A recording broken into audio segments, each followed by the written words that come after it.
Exodus story is at the very heart of Christianity, Judaism, and Islam. For thousands of years, believers have treated it as historical fact. But in the past few decades, scholars have called the story a fairy tale.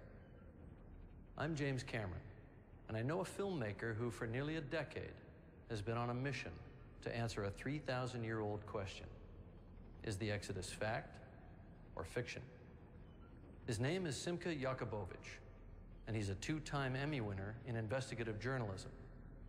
He claims that scholars have missed the archaeological evidence that's hiding in plain sight. It took place in 1947 when archaeologist Henri Chevrier found pieces of a broken stone monument, or stela, dating to a pharaoh named Ahmose, around 1500 before the Common Era, or BCE. Incredibly, the Ahmose stela is covered in hieroglyphic inscriptions that mirror the biblical tale.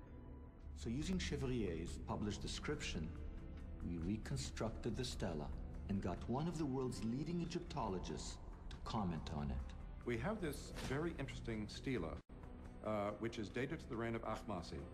It records a tremendous catastrophe that happened to Egypt.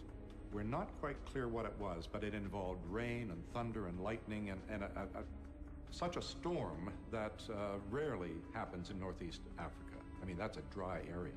It sounds peculiar to me that the biblical tradition preserves the memory of plagues, which involve climatic cataclysms. And here we have, from the very time, this curious stela.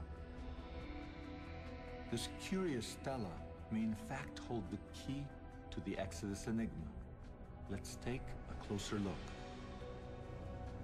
The Bible says that at the time of the Exodus, there was a great storm. Ahmose's stela also talks of a great storm. The Bible says darkness descended on Egypt. The stela says that Egypt was enveloped in darkness. The stela then says something very peculiar. Though the Egyptians worshipped many gods, on this stela it is written that the storm and the darkness happened when God, in the singular, manifested his power.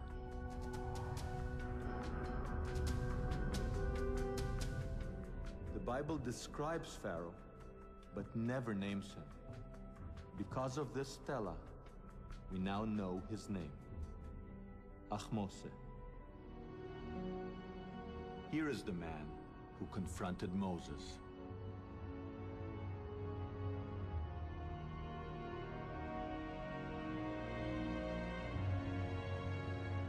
Can it be that Ahmose's father remembered the Israelite prince he grew up with, and when he gave his son his Egyptian name, Ahmose, the moon is born, he chose the name because of a play on words.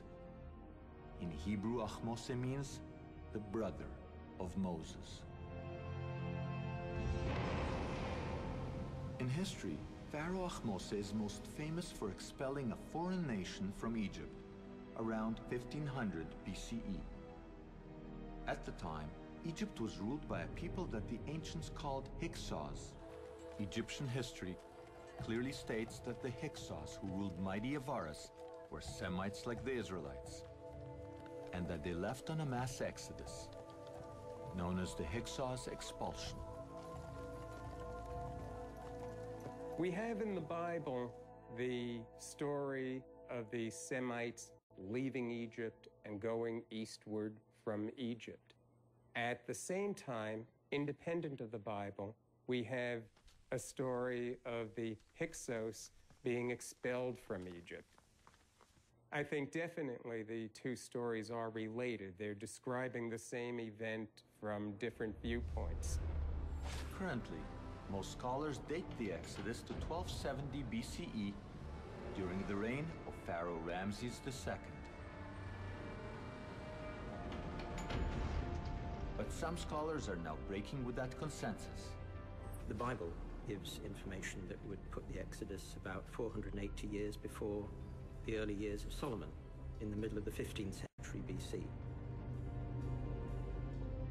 Professor Bimson's calculations move the Exodus from its present date to 1470 BCE, less than 100 years from the traditional date for the Hyksos expulsion.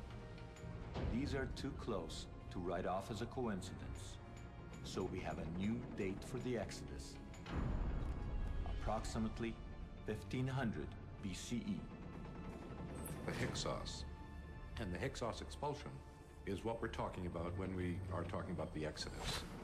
All right. Our new date for the Exodus is 1500 BCE.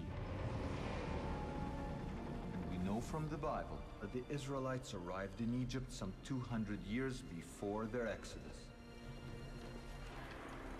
In the original Hebrew, the Bible calls the Israelites God's people, or Amo Israel.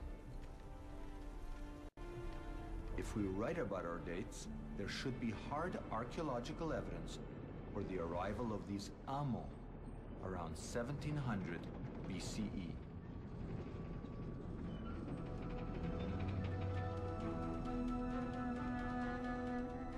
"400 kilometers south of Avaris is the tomb at Beni Hassan. It dates to 1700 BCE. Because no one has looked for evidence of the Exodus in this period, the tomb has never been linked to the biblical story. And yet, there is a perfectly preserved wall painting here that records an ancient migration into Egypt from the area of modern Israel.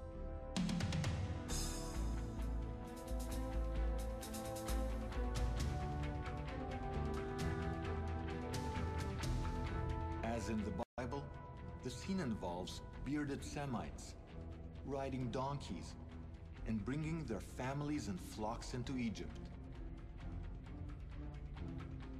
Like the biblical Israelites, they are wearing multicolored tunics.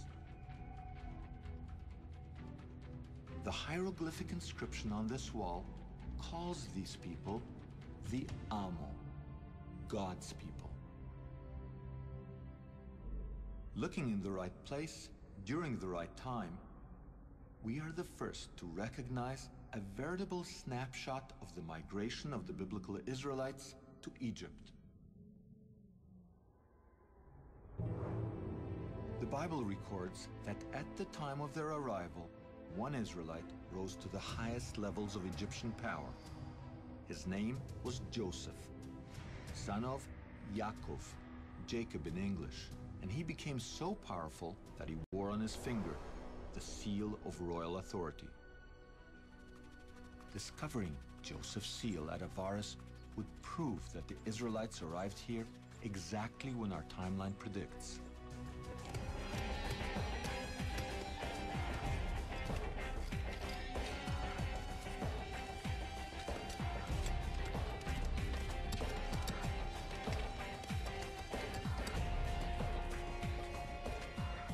Incredibly, the tiny seal was found, precisely at the archaeological layer we anticipated. In fact, Professor Manfred Bitak found no less than 9 seals worn by Joseph's court officials. Inscribed right on them is the Hebrew name Yaakov, Joseph's father. It's very strange that we found 9 seals with the name Jacob here. It's a biblical name, by the way. The original was probably mounted on a ring worn on the finger, and this gives us a new puzzle. Is it really a puzzle? Not if one uses our chronology. This is the only time that a Hebrew name appears on an Egyptian royal seal. It directly connects Avaris with the Bible.